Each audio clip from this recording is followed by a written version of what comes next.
मानव की तरह। चल ठीक है फिर चल चला अगर आदि मानव की तरह चलाएगा तो मैं चलाऊंगा। बिल्कुल। बच्चे को छोड़ आया पड़ा था और ऑफिस भी जाना था तो मैं फटाफट आज सुबह से ही निकले थे मंदिर जाने के लिए। ऑफिस जाना पड़ा। ऑफिस जाने के बाद ऑफिस में इतना शोषण होता है ना, मेंटली इतना हरास किया जाता है कि शूट करने के चक्कर में हम दोनों भाई गंदा पे ले जाते हैं। खैर मिलते हैं अगले किसी वीडियो में। तो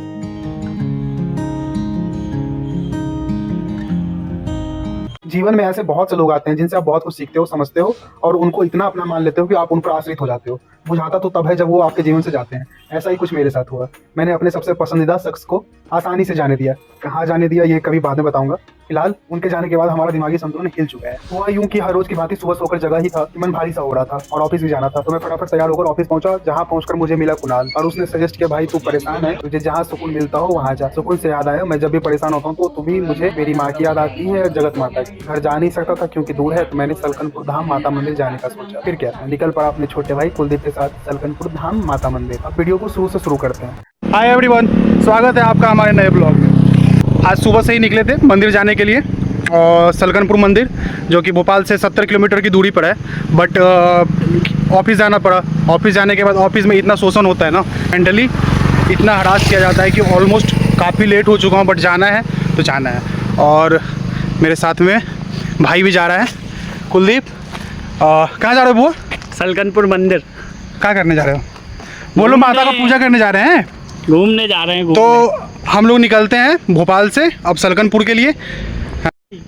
तू गाड़ी चला लेगा? हाँ चला लेंगे ना। पक्का? पक्का। हाँ हाँ पक्का। मानव की तरह चलाएगा? बिल्कुल। अगर मानव की तरह चलाएगा तो तू चला, अगर आदि मानव की तरह चलाएगा तो मैं चलाऊंगा। बिल्कुल बिल्कुल। क्या बिल्कुल? मानव की तरह चलाएगा? मानव की तरह। चल ठीक है फिर। चल। Ratapani tiger reserve forest area Kolar के रास्ते हम सलकनपुर देवी धाम के लिए निकल पड़े। और हम इस रास्ते से इसलिए जा रहे थे क्योंकि यह रास्ता फॉरेस्ट एरिया पड़ता है और इधर गाड़ियों का आना जाना बहुत कम होता है, ट्रैफिक समस्या नहीं होती। दूर दूर तक आपको कोई नहीं दिखता है तो सिर्फ और सिर्फ पेड़ पौधे, नदी, तालाब और पशु पक्षियाँ।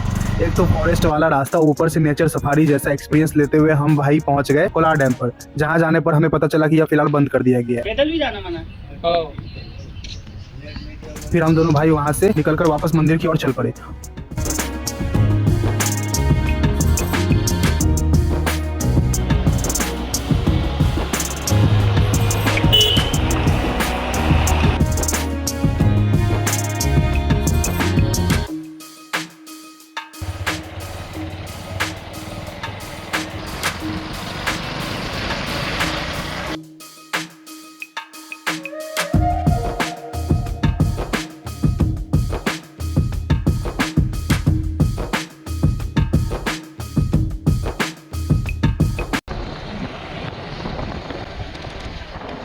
तकरीबन 50 किलोमीटर की दूरी चलने के बाद हमें पहाड़ियों के ऊपर माता का मंदिर नजर आने लगा था।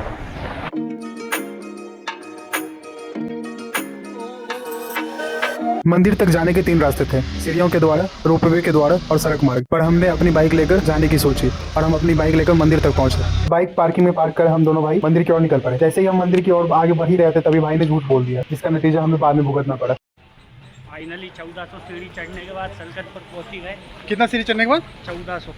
भाई आज तुम्हारा मोटापा कम हो गया, मेरा भी।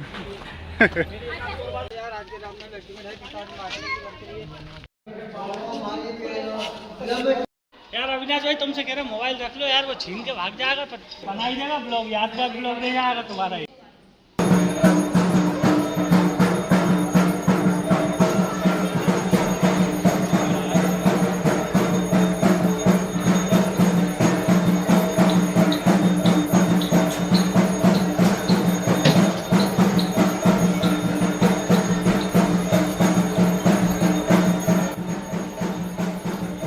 आजा।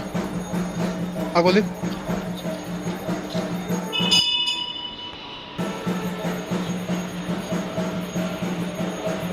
मंदिर परिसर के अंदर जाने के बाद ऐसा लगा जैसे मानो मेरी सारी परेशानियां छूमंतर सी हो गई। माता के दर्शन कर हमारा मन शांत हो चुका था। माता के सामने नतमस्तक होकर हमने सबों के स्वस्थ जीवन की कामना की।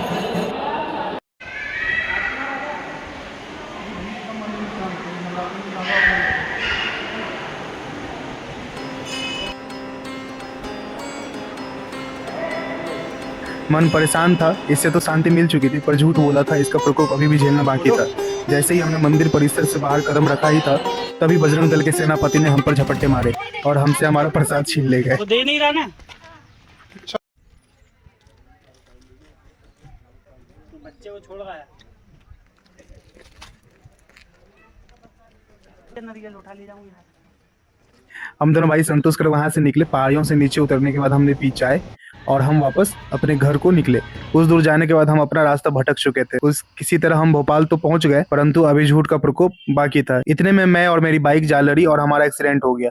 एक्सीडेंट ऐसा हुआ कि हमें तो हल्की चोट आई और हमारी वजह से किसी और का पैर टूट गया।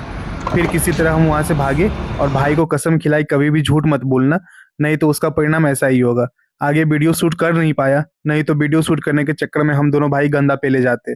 खैर मिलते हैं अगले किसी वीडियो में, तब तक के लिए खुश रहिए, मस्त रहिए, स्वस्थ रहिए आप सब, और जहां भी रहिए हंसते मुस्कुराते रहिए।